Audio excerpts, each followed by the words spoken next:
Hi all, welcome to Blasters arena. കഴിഞ്ഞ മത്സരത്തിൽ Kerala Blasters സമനില വഴങ്ങുകയാണ് ചെയ്തിട്ടുള്ളത്.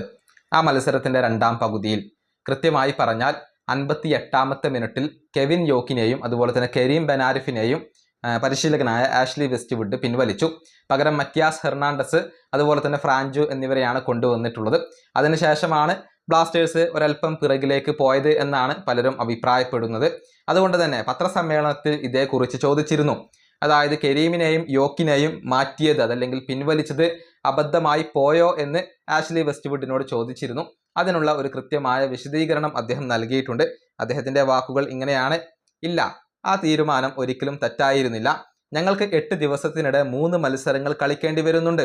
അതുകൊണ്ട് തന്നെ താരങ്ങളെ മുഴുവൻ സമയവും കളിപ്പിക്കാൻ കഴിയില്ല. പ്രത്യേകിച്ച് പ്രോപ്പറായിട്ട് പ്രീ സീസൺ പോലും ലഭിക്കാത്ത താരങ്ങളാണ് ഇവർ. നമ്മുടെ സ്ക്വാഡിനെ വളരെ കരുതലോടുകൂടി നമ്മൾ ഉപയോഗപ്പെടുത്തേണ്ടതുണ്ട്.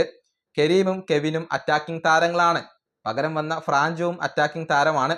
കരീമിന് പകരം കൊണ്ടുവന്ന മറ്റിയാസിനെ ഇടതുഭാഗത്താണ് നമ്മൾ ഉപയോഗപ്പെടുത്തിയത്. സ്റ്റെബിലിറ്റി കിട്ടാൻ വേണ്ടിയാണ് അങ്ങനെ ചെയ്തത്. നമ്മുടെ താരങ്ങളെ നമ്മൾ ബുദ്ധിപൂർവ്വം ഉപയോഗിക്കണം, അല്ലെങ്കിൽ താരങ്ങൾക്ക് പരിക്കേൽക്കാനുള്ള സാധ്യത വർദ്ധിക്കും. ഇതാണ് ഇപ്പോൾ പരിശീലകനായ ആഷ്ലി വെസ്റ്റ്വുഡ് പറഞ്ഞിട്ടുള്ളത്. അതായത് നല്ല ഒരു പ്രീ സീസണോ തയ്യാറെടുപ്പോ ലഭിക്കാത്ത താരങ്ങളാണ് ഇവർ. മാത്രമല്ല തുടർച്ചയായി മത്സരങ്ങൾ കളിക്കേണ്ടി വരുന്നു. അതുകൊണ്ട് തന്നെ മുഴുവൻ സമയവും ഈ വിദേശ താരങ്ങളെ കളിപ്പിക്കുന്നത് ബുദ്ധിയല്ല. ഈ ഒരു സ്ക്വാഡ് റൊട്ടേറ്റ് ചെയ്യേണ്ടതുണ്ട് എന്നൊക്കെയാണ് ആഷ്ലി വെസ്റ്റ്വുഡ് പറഞ്ഞിട്ടുള്ളത്. ഏതായാലും അടുത്ത 4 മത്സരങ്ങളിലും നിരവധി മാറ്റങ്ങൾ താൻ വരുത്തും, അതല്ലെങ്കിൽ ടീമിനെ റൊട്ടേറ്റ് ചെയ്യും എന്ന ഒരു സൂചനയാണ് ഇതിലൂടെ അദ്ദേഹം നൽകിയിട്ടുള്ളത്. ഈ വീഡിയോയുടെ അവസാനിപ്പിക്കുന്നു. അടുത്ത ടീമായി കൊണ്ടും കാണാം.